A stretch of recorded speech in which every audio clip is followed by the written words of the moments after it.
എനിക്കും ഒരു അനുഗ്രഹം അങ്ങനെ ഒന്ന് കിട്ടണേ മാതാവേ. എല്ലാ ദിവസവും കൊന്ത ചെല്ലുമ്പം പ്രാർത്ഥിക്കുമായിരുന്നു.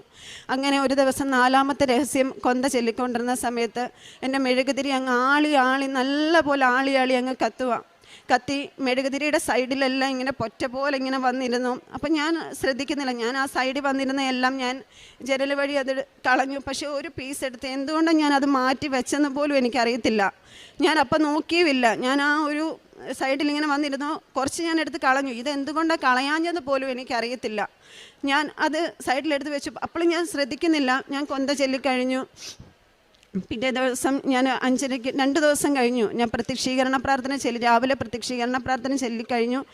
ഹസ്ബൻഡ് ജോലിക്ക് പോകാനായിട്ട് ഇറങ്ങിയപ്പം ഞാൻ ചുമ്മാ എടുത്ത് ആ ഒരു രൂപം ഒന്ന് നോക്കിയപ്പം മാതാവിൻ്റെ രൂപം പോലെ തോന്നി. അപ്പോൾ ഹസ്ബൻഡിനെ കാണിച്ചപ്പം ഹസ്ബൻഡ് പറഞ്ഞു, ഇത് മാതാവിൻ്റെ രൂപം തന്നെയാണല്ലോ എന്ന് പറഞ്ഞു. അങ്ങനെ അതെനിക്കൊരു വലിയൊരു അനുഗ്രഹമാണ്.